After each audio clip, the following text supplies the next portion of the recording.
Evening everyone, hope you're good. Well, it might be morning before you see this, whatever.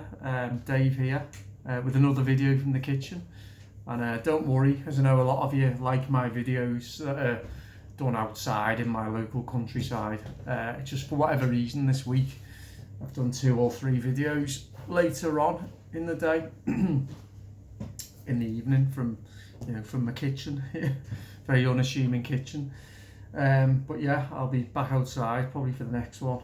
I always try and make sure most of my videos are outside, to kind of like showcase the local countryside, and I just love being outside anyway. But today's video is to acknowledge the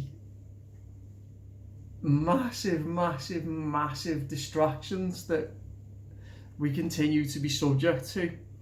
I say we because all of us, it's part of life is being distracted. I get distracted all the time.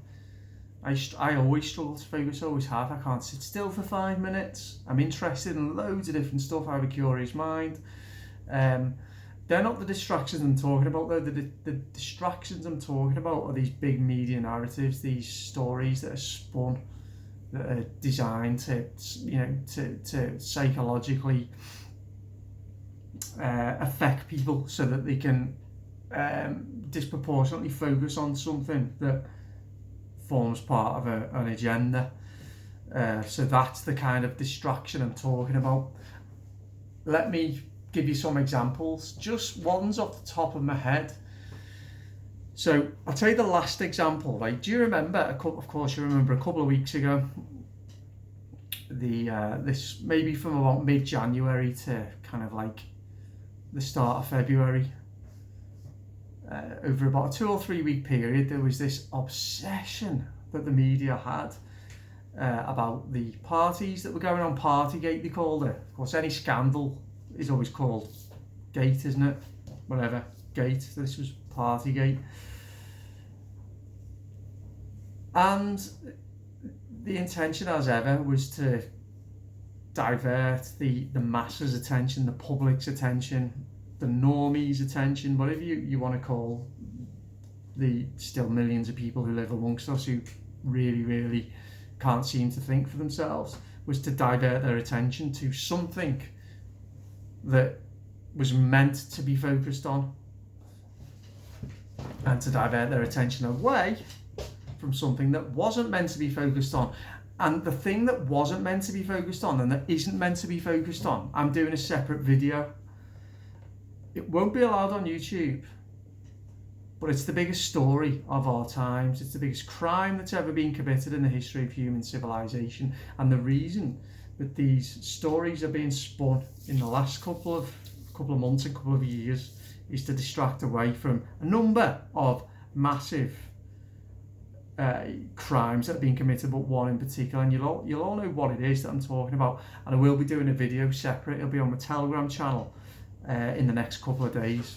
I'm just thinking about how best to put that video together. So this is the prelude to that, almost. So you remember the Boris Johnson, his cronies and his civil servants and politicians, and I'm sure there's got to be media there as well at the parties. Oh, isn't this a disgrace? What a hypocrite. We couldn't see our dying relatives. We couldn't go and see our parents. We couldn't be with our kids. All the rest of it. Which I've said before. I think people now did direct their anger, their media inflamed anger towards an external source rather than themselves, because they failed intellectually and morally. What do we hear now about the Partygate story, that Sue Gray report? Nothing. Absolutely nothing. What are we hearing about instead? Russia, Ukraine. I've touched on it in the last couple of videos. I said last night that my gut instinct, in last night's video, my gut instinct is it'll fizzle into nothing. And I think it already is. Just my perception. And so when I talk about distraction, I would never ever say that, you know, that I can't be taken in by something. I wouldn't ever say that I'm not necessarily immune to focusing my attention on to something that's a waste of my energy. And again, I've gone over this in previous videos, but the top and bottom of it is that these stories are massive distractions, smoke screens. It's all smoke and mirrors. It's a veneer of something that doesn't really exist. You may see certain characters saying certain things, but it means nothing. And you know, I have learned that the way to a good starting point, a good vantage point to try to begin to form an opinion about anything that the media's telling us is to start from what they're not telling us. You know, it's not what they say, it's what they don't say. So to go right back to the start, I was talking about distractions. So there was the whole Partygate scandal, which has been replaced by the Ukraine and Russia, you know, alleged bloody Third World War, Fourth World War. I don't know what World War we're on now, but we are in a form of war, definitely. But what other examples are there? I mean, let's go right back to about April 2020. We've been subject to about 6 to 8 weeks of constant media fear-mongering about deaths in hospitals, statistics just like building and building and building. This many people are getting ill, this many people are in intensive care, this many people are on ventilators, this many people are dying, this how many people are going to die if we don't do this, that and the other. Weeks and weeks and weeks. And all the imagery and videos, you know, associated terror with that, manufactured terror largely, I should say. And then there was a big story in April, I think it was around about the end of April, I can't be sure, start of May 2020, about Dominic Cummings, who was formerly a government advisor. He broke lockdown, went on a trip to Barnard Castle. I can't remember the details. I remember thinking at the time that was probably the moment where I finally realised that we'd not just been lied to, but that we were subject to something absolutely horrendous. And I'll tell you why, because it correlated. I realised it corresponded to a time, or coincided with a time where the ever increasing death numbers and case numbers and you know, the general fear around this disease had gone past the peak and was coming down. And I remember saying to people, why are they not talking about these deaths anymore? It's like, it doesn't matter that deaths are not increasing day by day now. Surely it's, if they've been so focused on people dying, then if there's only one person who's still dying, that would still form part of the story. But because the top of the curve had been reached and the deaths were reducing day by day, they needed a different angle. And in the video that I'll do, as I said at the start, I'll talk about that first wave of deaths as well. Anyway, so they needed a smoke screen right there. They needed to make people angry about something. Well, not angry at that time, but to distract them from the fact that the coronavirus situation was improving, you know, or whatever it was. And they used the Dominic Cummings thing for that for a period of about 10 to 14 days. Often seems to be 10 to 14 days, by the way. I don't know whether you've ever noticed that. These stories tend to last 10 to 14 days. Just my observation, that before they fizzle out to nothing. So, people did forget about it, and they forgot about it because the media stopped talking about it. The next major thing that I can remember was the Help Out to Eat Out. That was another massive, just kind of, not a distraction, but a, you know, bread and circuses type thing. Let's, these people that we've been holding captive in the UK, let's give them a load of free stuff to get them a little bit back on side. That was all that was. Let's give them a load of free money. They can go get pissed, sit in a beer garden for the first time in God knows how long, get pissed, throw the 50% discount vouchers, get a load of free food, and they can do that like as many times as they want in the month of August. It was absolutely insane. insane. And then, but before that and after that, you know, you couldn't go to a pub, you couldn't sit next to someone. So what would the next thing be? Well, let's go to this year. Do you remember the Euros? England have got a decent team at the moment, granted. Yeah, we got all the way to the final.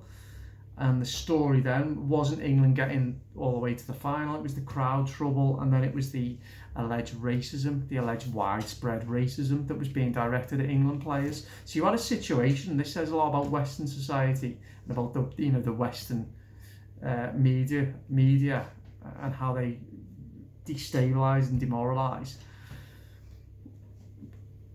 The one thing that didn't come into my head in that penalty shootout against Italy was what colour were the players' faces, what colour were the players' skins.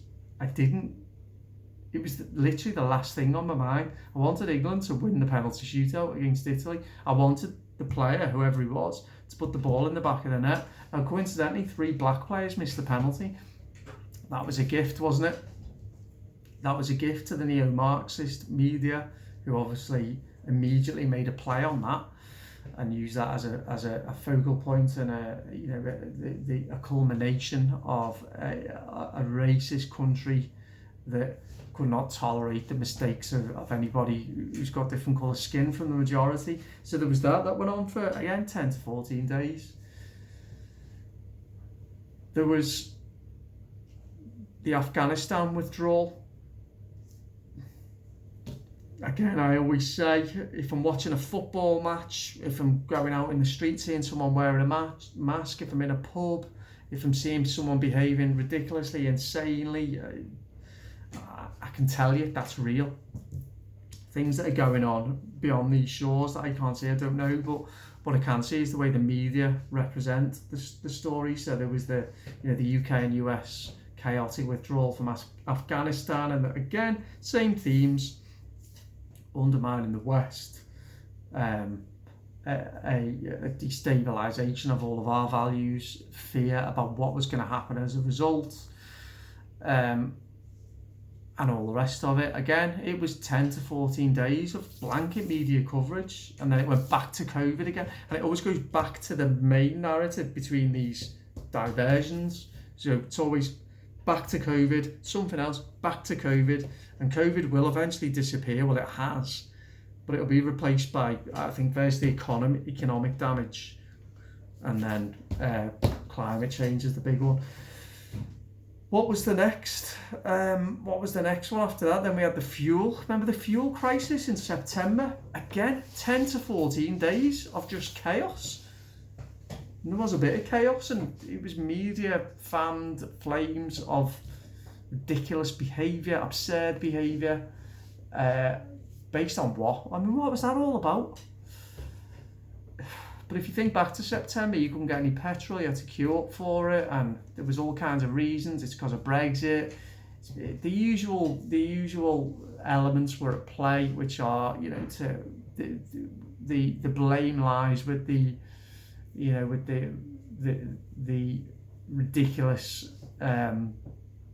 ridiculousness of Englishness, of Britishness.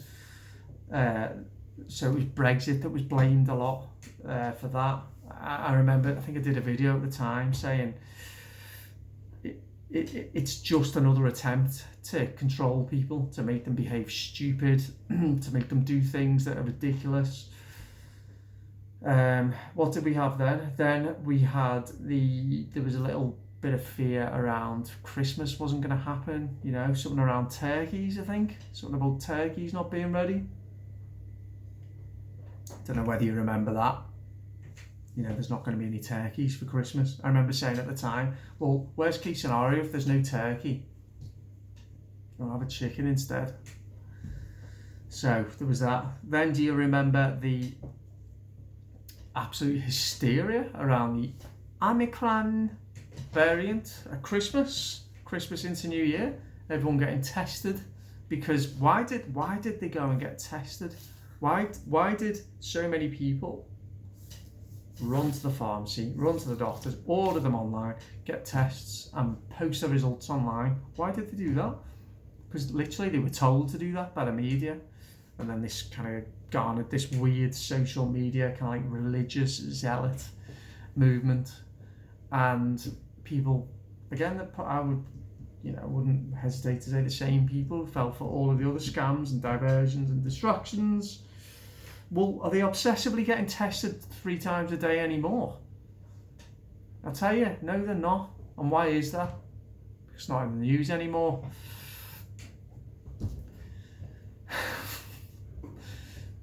It's they are just a few examples of the ridiculous, absurd stories that the media spins, that the same type of people always fall for. But they're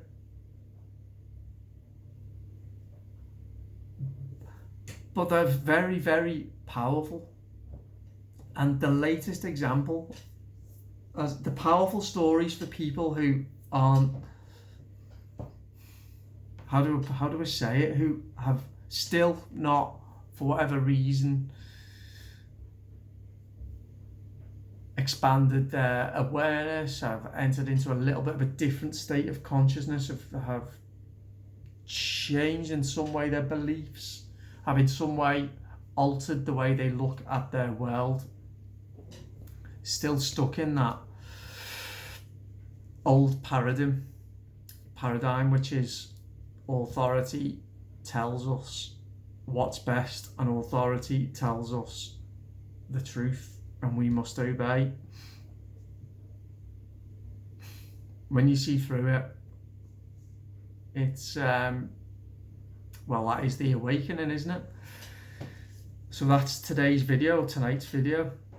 Again, as ever, let me know what you think. If you can think of any other bizarre distractions that have taken place in the last couple of years, or for that matter, any time period, and let me know what your theory is of the I say 10 to 14 days, because so many of these stories do last for that long. Let me know what you think about that theory, and I'll speak to you soon. Okay, bye bye.